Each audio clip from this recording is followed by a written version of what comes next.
There used to be a hamlet beyond South Tidegate in western La Noscia. Hearthstone, it was called. Some years prior to the Maelstrom's founding, Leviathan rose from the briny depths and set about unleashing watery hell upon us.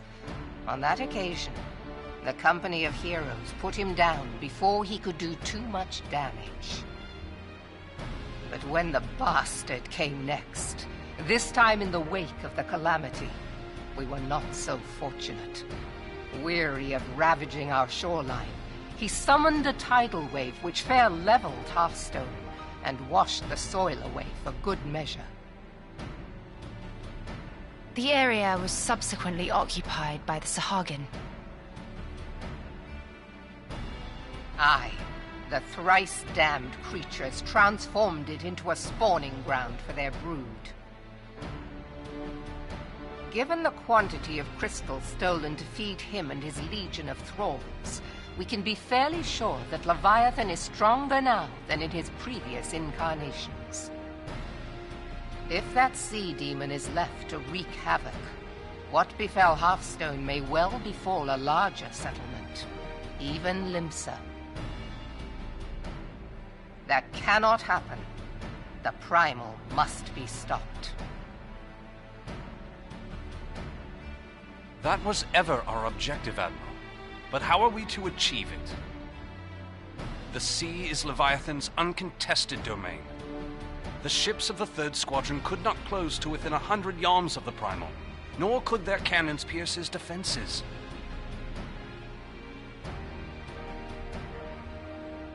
I have read the reports, Master Thancred. Our warships may as well have been bloody pleasure barges for all the good they did. 7 hells! Is there no way that we might strike back? The Company of Heroes defeated Leviathan, having first lured him into an inlet, but we must needs contend with him upon the open sea. It will avail us little to consult past experience.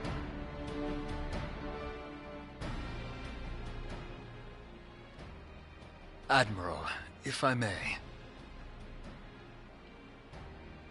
Speak freely, Marshal. By all accounts, Leviathan's most formidable weapon is the very sea itself. Waves and whirlpools, tides and currents, all these things are his to command. The key to victory, I believe, lies in disarming our foe. This, in effect, is what the Company of Heroes achieved with their ruse. We cannot lure Leviathan from the sea a second time. But what if we could weaken his hold upon the element of water? I have heard of devices capable of such wonders. They draw upon the power of corrupted crystals, I am told.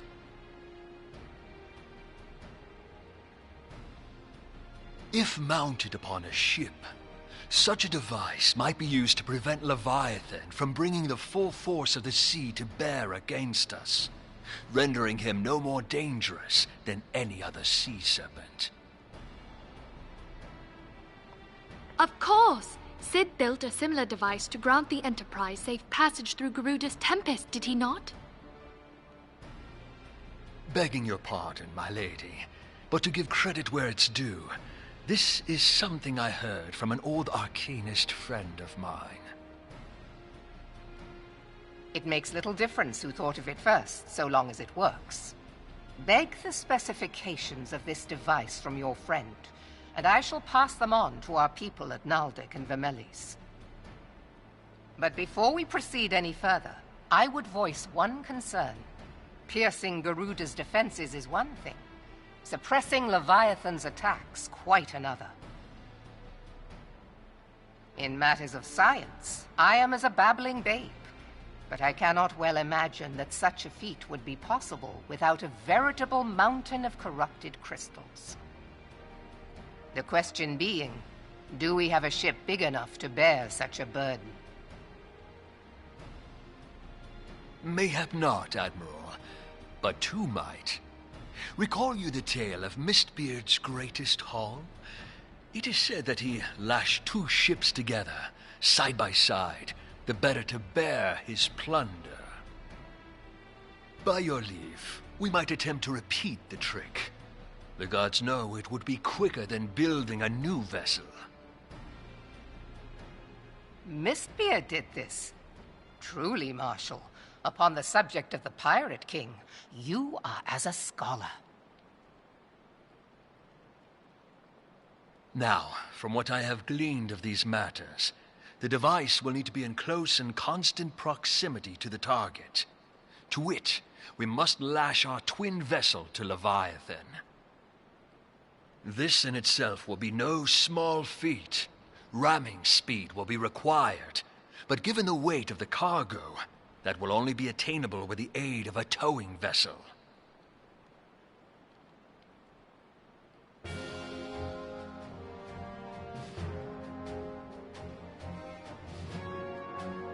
Suffice it to say, the task of piloting said vessel will entail considerable danger, and I would not ask it of another.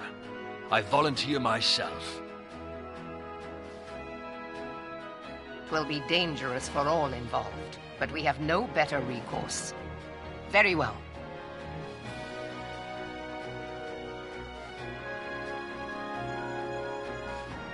Commodore, assemble the remnants of the fleet at Morabee Bay. Give priority to our soundest vessels. The repairs can wait.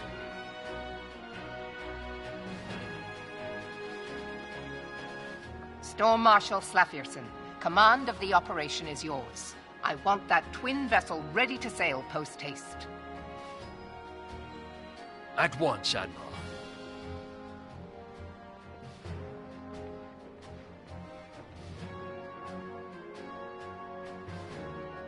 And then there is the small matter of slaying the beast.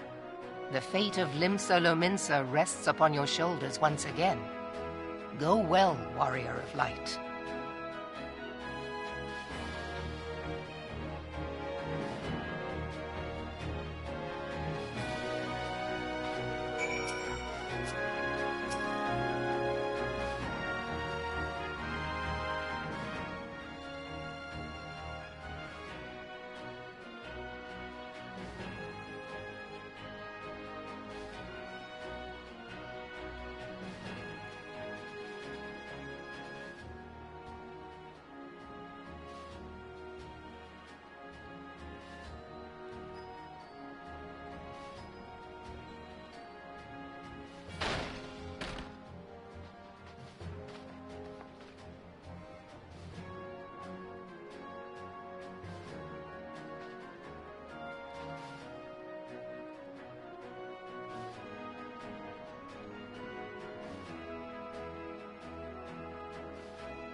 we Lominsans are sworn to strive, till sea swallows all. And swallow all it would have had Leviathan prevailed. That we still strive now, we owe in no small part to you. Not for the first time, you have delivered Limsa Lominsa from the wrath of a primal. Never has our nation known a stouter ally. On behalf of my people, I give you my humblest thanks.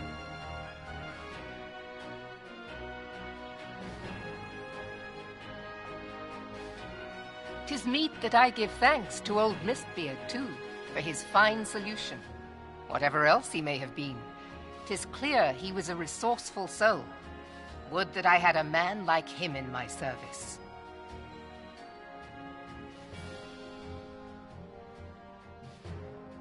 Before I set foot in these lands, I had no inkling that the people of Eorzea contended with such mighty foes. Suffice it to say, their existence came as something of a shock, as did the idea that they could be defeated. This experience has served to remind me of the vastness of the world, and the boundless potential of man. Though I am but a refugee in this realm, I would fain be of use to you in your fight.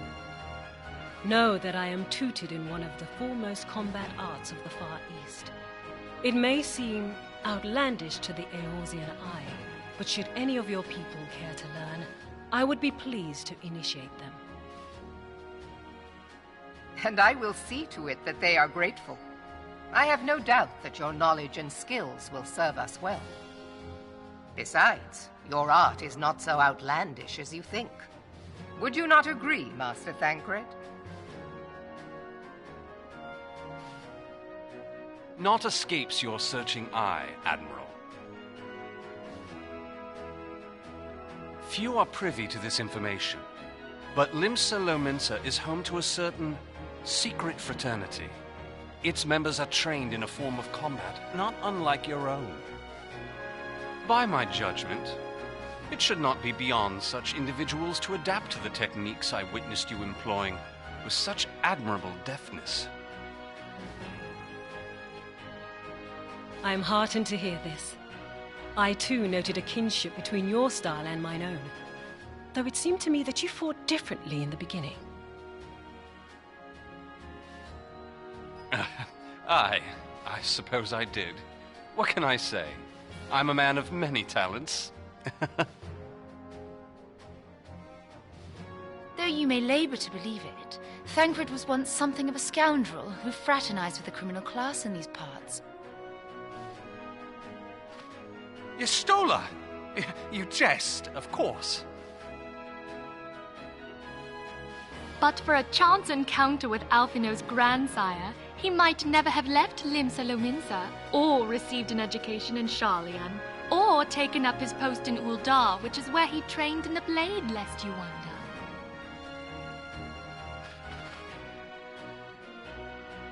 Minfilia, please!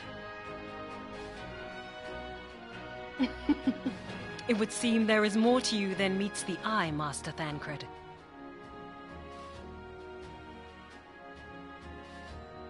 Lady Yugiri, I am told that you and yours came to Eorzea seeking permanent resettlement, and that many domins have since been engaged as frontier hands at Revenant's Toll. Morderna is many things, but a place of refuge it is not. Know that I would like nothing better than to furnish your people with a new home here on Lominsan soil. Alas, racked by instability as we are, our nation is in no fit state to take you in. Yet I'll not have it said that we turned a blind eye to your suffering. Until such time as we can do more, I pledge to send provisions. We are in your debt, Admiral. I realize that it scarce qualifies as repayment, but if it please you, I shall set about sharing my martial knowledge with your people at once.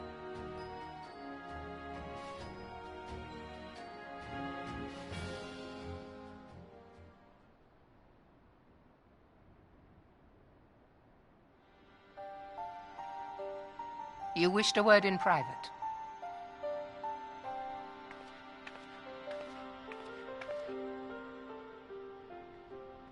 The better not to spoil the festive mood. History repeats itself, Admiral. As the kobolds did before them, the Sahagin resorted to summoning their god over a territorial feud. They acted in self-preservation. It may be that the Sahagin initiated this particular clash, but how it begins does not interest me so much as how it ends.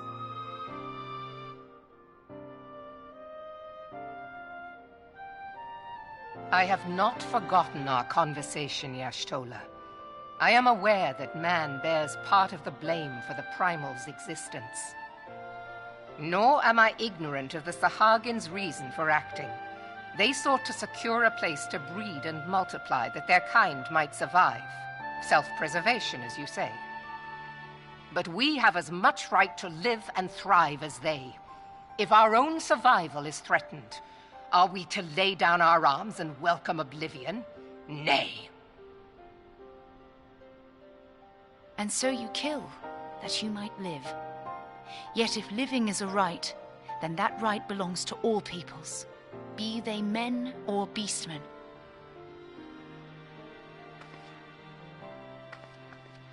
I'll not deny your reasoning, but when a storm gathers, it falls to me to see my people safely through it.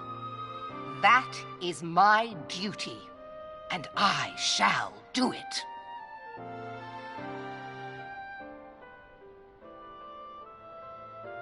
As must we all, Admiral.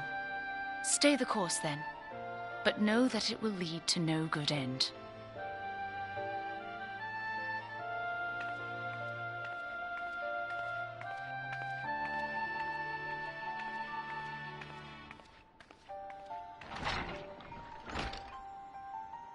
Man has ever put himself first and foremost.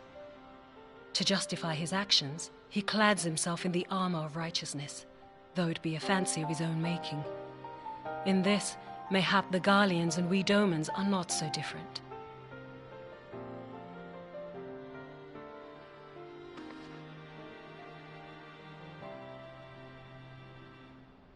Eorzea has become as a raging sea.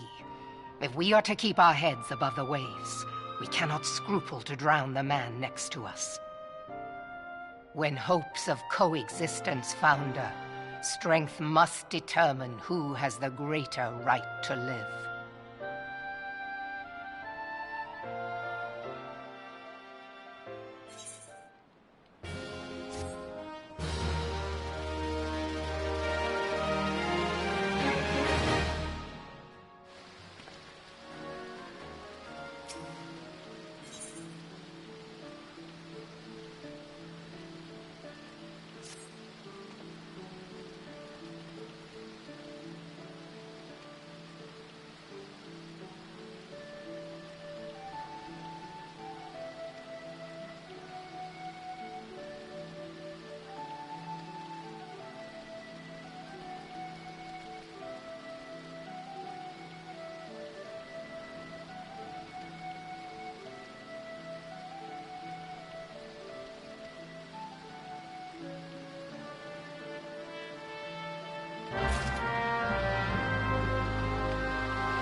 I have been reflecting upon the events which took place during our visit to Vilbrand.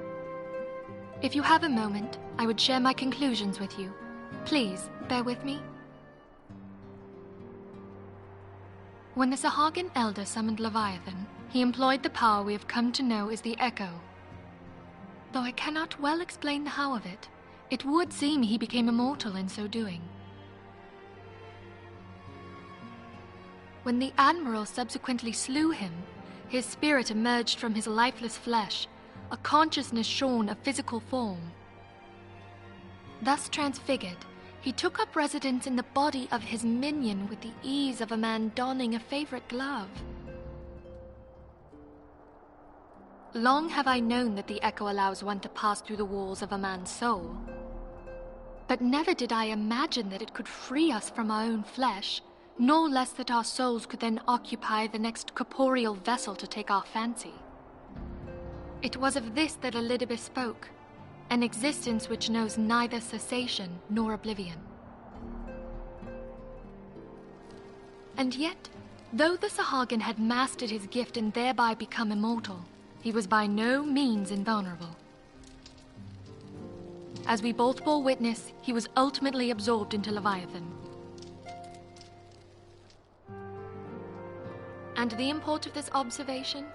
If the Ascians' mode of existence is indeed the same, it can be inferred that they too are not invulnerable, that they can be destroyed.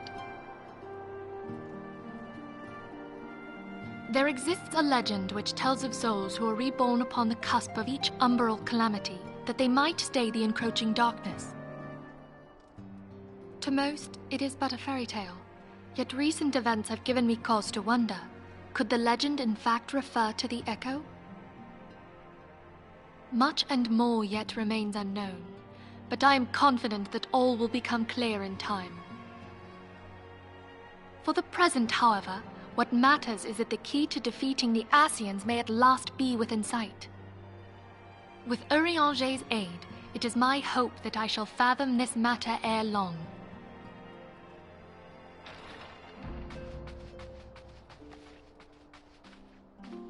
Oh, I was just about to send for you, my friend. Is Artemis? Grave tidings from the Sharlayan motherland, my lady. It doth concern our distant allies, the students of Baldessian. What of them? My lady, the Isle of Val, which for many years hath been the Order's home, is no more.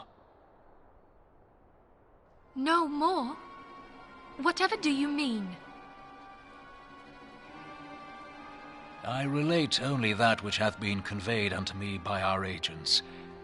An etheric wave of the highest magnitude was recorded in the region. Soon thereafter, 'twas observed that the isle had ceased to be. 'Tis postulated that a magic was evoked, like in power to Ultima. 12 preserve.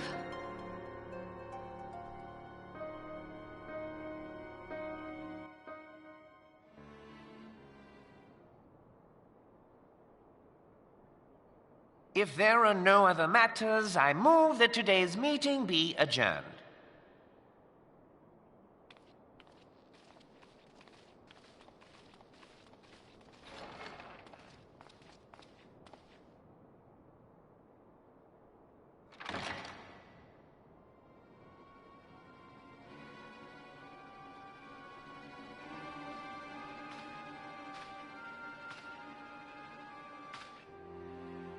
It is done, my lord.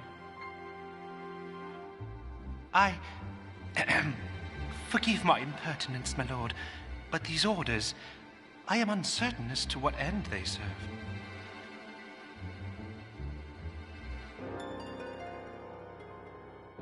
Revolution.